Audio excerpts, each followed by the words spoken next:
हरियाणा ये की बहुत मिट्टी महत्वपूर्ण देश की जहां बेटी का किसान मामला अपने है। पसीने ये से हरियाणा सोना की बेटी उगाते नहीं है हैं, सर, वो एक जात जहां की बेटी नहीं बेटियां है, वो आसमान हमारी छूने बहन के है, सपने देश की देखती बेटी हैं, है। वहीं एक ऐसी घटना घटी जिसने पूरे राज्य ही नहीं पूरे देश को झकझोर दिया है। ये कहानी है मनीषा की, जो एक प्ले स्कूल टीचर थी।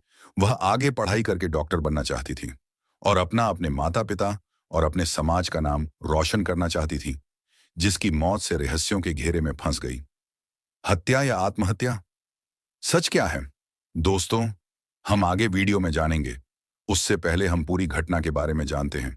उसके बाद भीम आर्मी चंद्रशेखर आजाद द्वारा दिए गए बयान के बारे में जानेंगे। तो चलिए शुरू करते हैं।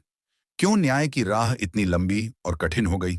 मनीषा, जो भिवानी जिले की ढाणी लक्ष्मण गांव की रहने वाली थी और एक प्राइवेट प्ले स्कूल में शिक्षिका थी, 11 अगस्त 2025 को स्कूल से नर्सिंग कॉलेज के बारे में जानकारी लेने गई थी, लेकिन वह वापस नहीं लौटी। 2 दिन बाद 13 अगस्त 2025 को उनका शव एक खेत में मिला। शव की हालत भयावह थी। एक तरह से उसका गला रेतकर हत्या की गई थी। आज हम सिर्फ मनीष की कहानी नहीं सुनेंगे, बल्कि देखेंगे कि कैसे यह मामला हरियाणा की सड़कों से लेकर संसद के गलियारों तक गूंजा और कैसे इस संघर्ष में भीम आर्मी और उसके संस्थापक चंद्रशेखर आजाद ने अपनी आवाज को बुलंद किया। मनीषा 11 अगस्त को प्ले स्कूल में पढ़ाने और कॉलेज फॉर्म भरने गई थी, लेकिन घर नहीं लौटी। परिवार ने पुलिस को इसकी सूचना दी।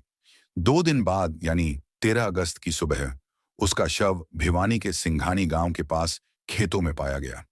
शव की हालत काफी भयावह थी, जिससे हत्या की आशंका जताई गई। जब मनीषा का शव मिलने के बाद पहली पोस्टमार्टम भिवानी सिविल अस्पताल में हुआ, फिर 15 अगस्त को रोहतक पीजीआई में डॉक्टरों के पैनल द्वारा दूसरा पोस्टमार्टम करवाया गया।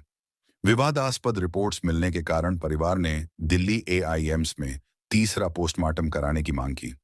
पीजीआई रिपोर्ट में शव में जहर के अंश मिले और तेजधार हथियार से गहरे घाव नहीं पाए गए थे। चोटें जंगली जानवरों की भीड़ द्वारा की तरह लग रही थीं। यौन शोषण की पुष्टि नहीं हुई। सीएम नायब सैनी ने यह भी कहा कि मनीषा ने कीटनाशक जैसी कोई दवाई खुद ली थी। इसे आत्महत्या की ओर संकेत माना जा सकता है। हालांकि ये भी विवादास्पद पक्षों में शामिल है। अब यहां पर सवाल यह उठता है कि अगर मनीषा ने आत्महत्या की, तो उसका गला कैसे खंटा और उसके पजामे का नारा भी टूटा था? हमारी प्रशासन सच क्यों छुपा रही है? हरियाणा सरकार क्यों सच दबा रही है? मनीष हत्याकांड अब भारी जन आक्रोश, राजनीति और सुरक्षा चुनौतियां भी शामिल हैं। इस घटना ने पूरे प्रदेश में विरोध प्रदर्शन छेड़ दिए। मनीषा के परिवार और गांव वालों ने न्याय की मांग पर सड़कें जाम कर दी। प्रतिस्थिति को देखते हुए भिवानी और चरखी दादरी में मोबाइल इंटरनेट बंद कर दिया गया। पुलिसकर्मी निलंबित किए गए और एसपी हटाए गए। मनीषा हत्याकांड में अब भीम आर्मी चीफ और आजाद समाज पार्टी के राष्ट्रीय अध्यक्ष चंद्रशेखर आजाद जी कूद पड़े हैं। संसद भवन के चंद्रशेखर आजाद जी ने मनीषा की हत्या लेकर न्याय की गुहार लगा रहे हैं। उनका चेहरा बहुत गंभीर और आंखों में आक्रोश साफ झलक रहा है। उन्होंने आवाज उठाते हुए कहा, माननीय अध्यक्ष महोदय, मैं आज इस सदन में एक बहन की चीख लेकर खड़ा हूं। यह आवाज है हरियाणा की शिक्षिका मनीषा की, जिसकी मौत ने पूरे देश को झकझोर दिया है। क्या हमारी बेटियां इसी तरह मरती रहेंगी और हम चुप बैठे रहेंगे? कभी पुलिस रिपोर्ट हत्या कहती है, कभी आत्महत्या। परिजन करो रो कर बुरा हाल है, उसे न्याय चाहिए। उन्होंने संसद में सरकार से सवाल पूछा कि कब तक दलित, पिछड़े और गरीब परिवारों की बेटियों को इस तरह मारा जाता रहेगा? कब तक उन्हें न्याय के लिए धरने देने पड़ेंगे?